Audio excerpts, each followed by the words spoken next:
ಮಕ್ಕಳಿಗೆ ಸ್ನ್ಯಾಕ್ಸ್ಗೆ ಏನು ಮಾಡೋದು ಅಂತ ಯೋಚನೆ ಮಾಡ್ತಾ ಇದ್ದರೆ, ಇಲ್ಲ ಈವ್ನಿಂಗ್ ಸ್ನ್ಯಾಕ್ಸ್ಗೆ ಏನು ಮಾಡೋದು, ಹೆಲ್ತಿ ಫುಡ್ ಅಂತ ಯೋಚಿಸ್ತಾ ಇದ್ದರೆ, ಇಲ್ಲಿ ಮಖಾನ ರೆಸಿಪಿ ತೋರಿಸ್ತಾ ಇದ್ದೀನಿ.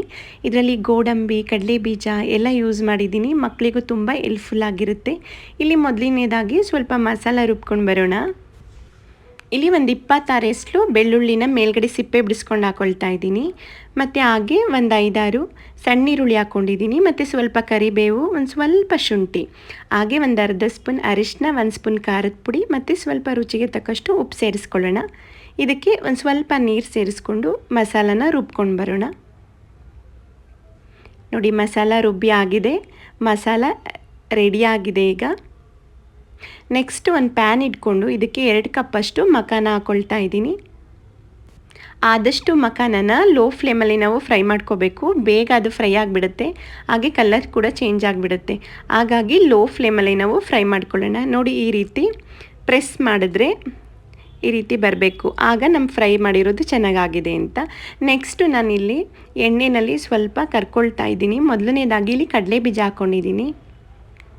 ಅರ್ಧ ಕಪ್ ಕಡಲೆ ಬೀಜ ನಾನು ಹಾಕ್ಕೊಂಡಿದ್ದೀನಿ. 2 ಕಪ್ ಮಖಾನಾಗೆ ಅರ್ಧ ಕಪ್ ಕಡಲೆ ಬೀಜ ಹಾಕ್ಕೊಂಡಿದ್ದೀನಿ.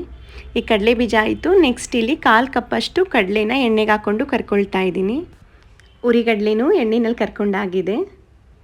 ನೆಕ್ಸ್ಟ್ ಇಲ್ಲಿ ಅರ್ಧ ಕಪ್ಪಷ್ಟು ನಾನಿಲ್ಲಿ ಗೋಡಂಬಿ ಹಾಕ್ಕೊಳ್ತಾ ಇದ್ದೀನಿ. ನೀವು ಬೇಕಾದರೆ ಬಾದಾಮಿ, ನೆಕ್ಸ್ಟ್ ಬೇರೆ ಬೇರೆ ಡ್ರೈ ಫ್ರೂಟ್ಸ್ ಸಹ ಸೇರಿಸ್ಕೋಬೋದು. ನಾನಿಲ್ಲಿ ಗೋಡಂಬಿ ಒಂದು ಸೇರಿಸ್ಕೊಂಡಿದ್ದೀನಿ.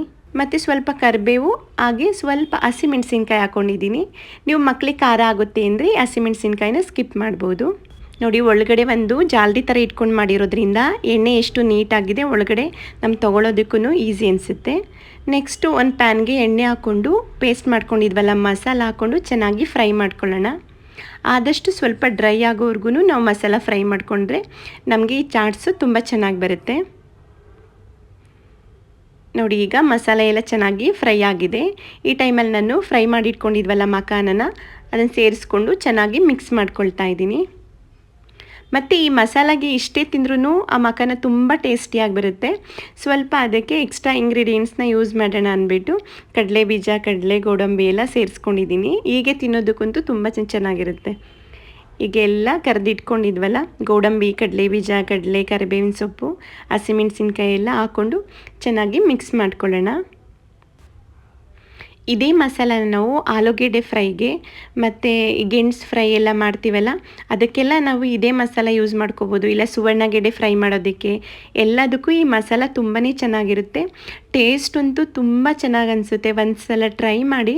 ನಾವು ಹೇಗೆ ಗೋಬಿ ಮಂಚೂರಿ ತಿಂದಾಗ ಆ ಫ್ಲೇವರ್ ಬರುತ್ತಲ್ಲ, ಆಗ ಬರುತ್ತೆ. ಈ ಮಸಾಲ ಹಾಕ್ಕೊಂಡು ಫ್ರೈ ಮಾಡ್ಕೊಂಡು ತಿಂದರೆ ತುಂಬಾ ಚೆನ್ನಾಗಿರುತ್ತೆ. ಒಂದು ಸಲ ಟ್ರೈ ಮಾಡಿ.